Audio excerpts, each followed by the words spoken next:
Thank you, guys. That was wonderful.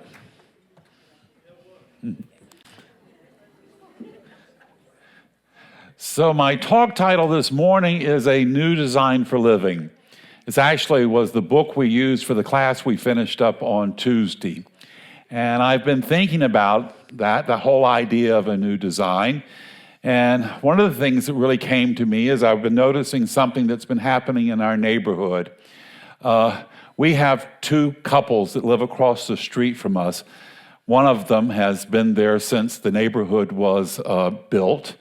The other one moved down from Atlanta during COVID. And we get along with both of them. The longtime neighbors, they're very friendly and helpful. They help us get through the hurricanes, put up the shutters, clean up the debris. The newer neighbors, that's just kind of a wave-at kind of relationship. When I take Shaggy out for a walk, he always visits with them and the wife I've met, and so we talk a little bit. But here's the interesting thing about it. They both have the same political viewpoints. And we know that because one of them puts up a big, huge flag during the election, and the other neighbor puts up a lot of yard signs. The woman that moved down from Atlanta, when I'm walking Shaggy, she's told me that they wanted to move from Atlanta because they wanted to be around like-minded people.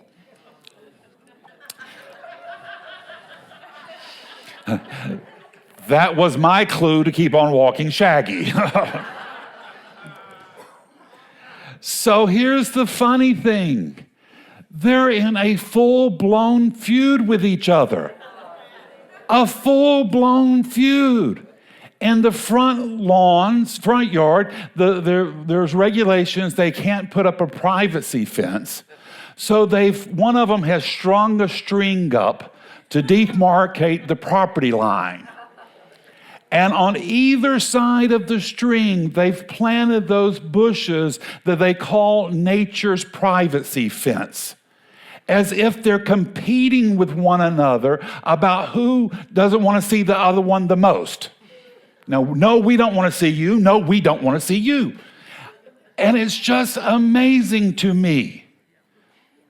And it reminded me, we don't live in the world we agree with.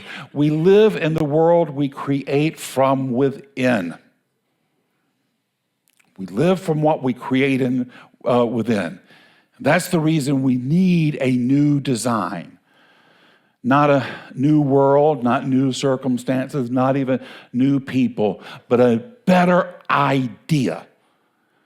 Because the truth is, our life is not shaped by what happens to us. It is shaped by what we think about it, our opinions. My teacher, Kennedy Schultz, he said the biggest decision we have to make is life for us or is it against us? Is it for us or against us? Supposedly, Abraham Lincoln loved to tell this story. And the story is a farmer who's working his farm, and he's by the fence line. There comes a wagon of new settlers. They get to him, and they stop, and they ask him. They said, we're thinking about settling here. Is this a good place to live? And the farmer asks him, he says, well, what were the people like where you came from? And they say, oh, they were horrible. They gossiped, they cheated, they wouldn't help you. And the farmer tells them, this is the same thing around here. You better keep on moving. So they move along. Not too long, here comes another wagon load of people. And they asked him, they say, we're thinking of settling here. And he asked them, well, what were the people like where you came from? And he says, well, they were wonderful. They helped you out every chance they could get. They were friendly, they were nice, they were always there for you, one another. And he told him, he says, well, that's exactly what you'll find here. Settle down and welcome home. Now, it sounds like a nice story, but there's something a little unsettling about it because it suggests something that we often don't want to admit. We don't see life as it is. We see life as we are. And I've seen that play out even in my own family. You know, my mother, she grew up on a cotton mill in Fitzgerald, Georgia during the Depression. And she had terrible stories to tell about it. The hardships, the hunger, it was just a terrible upbringing, how hard the family had to struggle just to survive. And I always thought that was the truth. She told it, I thought it was the truth. Actually, as she was on her deathbed, I was talking to one of her siblings who was just just a year younger than her. And I happened to ask her about her childhood. And she said, it was wonderful.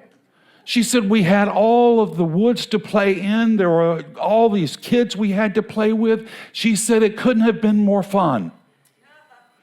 Just 1 year apart, same circumstances, but a different viewpoint. Just a little bit of different experience. And it really caused me to start realizing we don't find what we are looking for, we reveal what we are carrying. Most of us have been taught that life works from the outside in. If they would change, I'll be okay. If they would act differently, I would feel better. If circumstances would improve, I could relax. But that's not how it works. Life is always working from the inside out. And not just sometimes, not just on good days, but always. And that means something incredibly important. We are not reacting to life, we're participating in creating it. As I told you, this past week on Thursday, we had an amazing test run of our bingo game that we want to create here. It could not have gone any better. Everything worked out.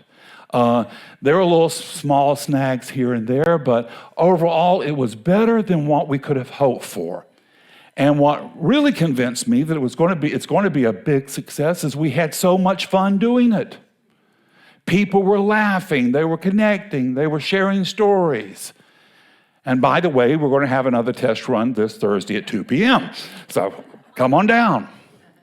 So I was headed home. I was feeling great. You know, life is working out. Things are going good. I got home. I opened up my laptop. I checked on my email app, and my laptop exploded like Chernobyl in 1981. And I'm getting all these messages that people have gotten spam emails from me saying that, you know, they're to buy Amazon credit cards and send them. And people are sending me the emails. First of all, if you get an email supposedly from me and it starts off with something like, may the blessings of God rain down upon you, that's not me. And actually, I began to doubt myself. It's like, well, did I get up in the middle of the night? Send out an emergency email, send Kentucky Fried Chicken quick, I'm in need. It could happen. I can see it. So our systems had been hacked, and then I had to get on the phone and get on the computer with Google and Microsoft and trying to figure out what we can do, how we can stop it. Have you ever tried reaching out to Google or Microsoft to get to a human? I would just as soon try to get Abraham Lincoln on the telephone as try to reach out to these guys. There was no one to get in touch with. And I was just getting more and more frustrated. And I just began thinking about the people who had done this. And I was thinking to myself, couldn't you have found something better to do? I mean, really, instead of causing this kind of confusion and trouble, couldn't you have gone visited your grandmother? Couldn't you have picked up trash along the highway? Maybe planted some plants? Couldn't you have done something better with your life? And there I realized that in the middle of that whole frustration, that's the crux of life. Which of these moments am I going to make the truth for myself? Is it organizing a great group of people, creating something fun to support the community for us to come together? Or is it getting hacked and getting frustrated and getting angry at people that I don't know and that I will never meet? Because which of those two events I give energy to will become my experience. I can feed either one of them. And that I feed will grow and thrive and come back stronger in my life. The choice is mine. I'm the one doing the choosing. I'm designing the life I'm going to live. And that awareness changes everything, because we have not come to life to control it. We're here to be conscious within it, because control is exhausting. You can't control people. You can't control the economy, the weather, the news cycle. It will wear you out. And apparently, you can't even control your email system. But you can become aware of the changes. You can become aware of how you're moving through life. Because the moment you become aware of your consciousness, your thinking, you're no longer trapped by circumstances. You're rising above circumstances. In Scripture, there's a story where the disciples in Christ are out among a lake. There's a huge storm that comes. The boat is being tossed here and there. The disciples are fearful that they're going to die. Christ is sleeping. They go wake him up. You've got to wake up. You got to solve something here. And he wakes up. He says, "Why are you waking me? This is no big thing." And he goes out in the storm. Storm, settle down. This is what we have to do. We have to step out in the middle of the storm, and we're going through a storm right now. And we can either choose to be tossed and turned. We can choose to drink in all that confusion, all that turmoil, and see how well that plays out in your life. Or you can say, "Storm, be stilled. This is where my boat's going. You're not sending me over here, there, or wherever. This is where I'm headed. I'm headed to shores of peace. I'm headed to shores of love. I'm headed to shores of harmony and ease. I'm headed to shores where I know who I am. I'm a child of the Most High." And that's a new design for living. That's where we're headed. That's where we want to live. Dr. Holmes, the founder of our teaching, he said, "We are not victims of circumstances. We are creators of them. And if we choose something wrong, we can choose something better. And not in abstract ways, but here and now, we can make a difference. How we interpret, how we respond, how we choose. We don't see life as it is. We see life as we are. And we can make a change. We can choose better. We can come up with a new idea, a new opinion. So what does a new design for living look like? Well, it looks like this. Instead of asking why is this happening, we begin to say, who am I in this moment? And it's trying to fix the world. We can say, what am I bringing to the world? And how can I make a difference? And instead of focusing on the problem, we can become the solution. And don't discount the good you can do. Every avalanche starts with one pebble rolling down a mountainside. You can be an avalanche for love. You can be an avalanche for good. You can be an avalanche for a new heaven and a new earth. And that's determined by the quality of your inner participation. What are you saying? What are you believing? What are you thinking? And you don't have to wait on anybody. You don't have to fix everything. You don't have to become perfect. Because the new design isn't something that you build over time. It's something you choose in the moment, here and now. What you are doing this very moment is important and is critical to the unfolding of all of creation. So a moment of awareness, of presence, a moment of stepping out of reaction and stepping into creation. So the question becomes, how do I change my life? And maybe the real question is, am I willing to see that my life has been waiting on me to see it differently, to see myself differently? When I think back on my life and realizes there have been moments of connection, of joy and possibilities that I sometimes missed, not because I wasn't there, but because I was too focused on survival. I was too worried about the next job, the next assignment. I was too worried about the bank account that I didn't really fully participate in the joy that was right in front of me, the joy that I could have had with my nieces or friends or loved ones.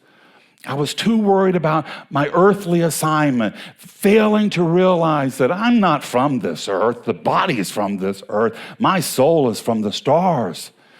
And I don't need to get so tied up with these earthly worries. I got to deal with them. I got to handle them as best I can. But I have to remind myself who I am and whose I am. I'm a child of the Most High. I'm not here to live and struggle and stress and strain. I am here to be a channel of God's goodness, of its mercy, of its delight. You were created for the sole reason that Spirit was delighted in the idea of you. And it has never been disappointed in you for one moment. So the shift becomes simply, what do I choose to notice? And what does it mean? And what can I claim is true about myself? Because the moment we step into that awareness, we don't experience a better life, we experience a different one. And here's the truth I want you to remember. You're not waiting on life. Life is waiting on you. Waiting on you to see differently, to choose differently, to participate differently. Because life is not happening to you, it is happening through you, for you, and as you. And that means something extraordinary. It means right here, right now, in this moment, we have the ability to begin again. And we don't need anybody's permission to see with new eyes, to respond from a deeper place, to create from an awareness rather than reaction. And when we do, we're going to recognize ourselves as we truly are, not limited, not separate, not the victims of circumstances, but powerful, creative, alive with possibilities, the beloved of God. Spirit is so grateful that we have come to this place, that we are here in this midst of all this turmoil that's going around us, and we're still choosing to be loving. We're still choosing to hold a better idea for ourselves. We're still willing to get out there and to make a difference. Spirit is so grateful to you, and it is there to help you, to lead you, to inspire you, to encourage you, to make a place before you so that that you can move out into the world and make a difference, to bring the life and glory of God made manifest through your heart and soul. And you can do it. You can make a difference. You can illuminate the world. It's what you've come to do. And Spirit is guiding you every step of the way. It's the truth. It is the truth in your life this morning. It's the truth in mine, and so it is. Thank you. Thank you.